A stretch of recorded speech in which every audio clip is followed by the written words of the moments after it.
America और Iran में शुरू हो गया भयंकर महायुद्ध। आसमान से बरस रही है मिसाइलें, जमीन पर बिखर रही है लाशें। भारत को भुगतना पड़ेगा अंजाम, पूरे विश्व में मचा हाहाकार। लेकिन सबसे बड़ा सवाल, आखिर इस युद्ध से भारत के लोग क्यों डरे हुए हैं? आखिर भारत क्यों हो जाएगा बर्बाद? जी हाँ, आपको बता दें कि इजराइल, ईरान और अमेरिका के बीच भयंकर युद्ध छिड़ चुका है। आसमान से लगातार मिसाइलें बरस रही है, एक के बाद एक धमाके। धरती कांप रही है, इमारतें हिल रही है, शहरों के ऊपर काले धुएं का बादल छा गया है, सायरन बज रहा है, लोग बंकरों में छुप रहे हैं। दुबई से लेकर अमेरिका तक बड़ी बड़ी बिल्डिंगें ध्वस्त होती जा रही है। रात का अंधेरा हो या दिन का उजाला, हर तरफ आग की लपटें दिखाई दे रही है। ड्रोन से हमले, एयर स्ट्राइक, रॉकेट से अटैक, ऐसा लग रहा है कि पूरी दुनिया अब खत्म हो जाएगी। पूरी सड़कें खाली पड़ी है, जहाँ कभी रौनक थी वहाँ पर अब सन्नाटा है। हर विस्फोट के साथ डर और भी बढ़ता जा रहा है। लोग अपने परिवार को बचाने की कोशिश में इधर उधर भाग रहे हैं। हालात इतने भयानक हो गए हैं कि पूरा इजराइल और ईरान धुआं धुआं हो चुका है। ये युद्ध नहीं, महायुद्ध शुरू हो गया है। अब चलिए जानते हैं कि आखिर भारत क्यों बर्बाद हो जाएगा इस युद्ध से। इसके पहले आपको बता दें कि ये कोई साधारण देश नहीं है। ईरान, इजराइल और अमेरिका, ये तीनों सैन्य ताकत में दुनिया के सबसे खतरनाक देशों में गिने जाते हैं।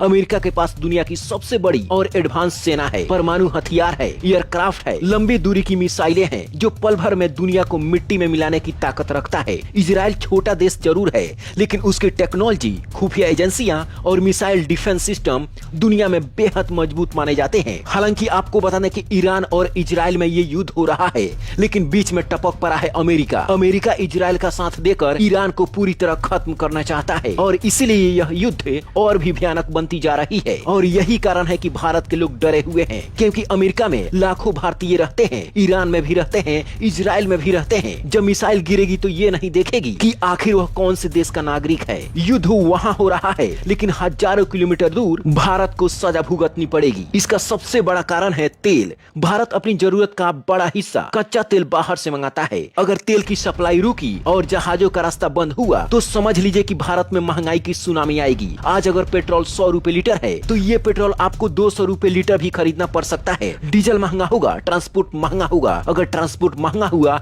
तो हर सामान महंगा होगा। आज जो चावल 50 रुपए आप खा रहे हैं, आपको 100 रुपए में खरीदना पड़ेगा। जो आटा 30 रुपए 40 रुपए है, वो आटा का दाम 70-80 रुपए भी हो सकती है। गैस सिलेंडर के दाम बढ़ेंगे, सब्जियों के दाम बढ़ेंगे, मतलब सीधा असर आपकी जेब पर पड़ने वाला है। जितना युद्ध वहाँ पर भड़केगा उतना ही यहाँ महंगाई बढ़ेगी। लेकिन सबसे बड़ा सवाल यह है कि आखिर अमेरिका, इजराइल और ईरान के बीच ये युद्ध क्यों हो रहा है? दरअसल आपको बता दें कि अमेरिका, इजराइल और ईरान के बीच तनाव कई सालों से चल रहा है। इजराइल को डर है कि ईरान परमाणु हथियार बना सकता है और क्षेत्र में अपने प्रभाव को बढ़ा सकता है। अमेरिका खुलकर इजराइल का समर्थन करता है और ईरान पर प्रतिबंध लगाता रहता है। वहीं ईरान का आरोप है कि अमेरिका और इजराइल मिलकर उसे कमजोर करना चाहते हैं। इसी आपसी अविश्वास, परमाणु हथियार, यही कारण है कि ये तीनों देशों में लड़ाई छिड़ चुकी है। तीनों देशों की सेना एक दूसरे पर टूट पड़ी है और यही कारण है कि दुबई का कई बड़ी बड़ी बिल्डिंगें इस महायुद्ध में ध्वस्त हो गई हैं। दुबई में भी लाखों लोग भारतीय रहते हैं, उनकी भी टेंशन बढ़ चुकी है और अभी तक इस महायुद्ध में 100 से भी अधिक लोगों की मौत हो चुकी है और कम से कम हजारों लोग घायल हो चुके हैं। और ईरान के सबसे ताकतवर इंसान खामेनाई की मौत इस महायुद्ध में हो चुकी है और इसीलिए अब ईरान बौखलाया हुआ है। लेकिन इधर अमेरिका और इजराइल भी कमजोर नहीं है। ईरान अगर एक मिसाइल दागता है तो इधर से 2-2 मिसाइलें जा रही है। इस महायुद्ध में आपकी क्या राय है? नीचे कमेंट बॉक्स में जरूर बताएं। Bureau report, black Bharat TV.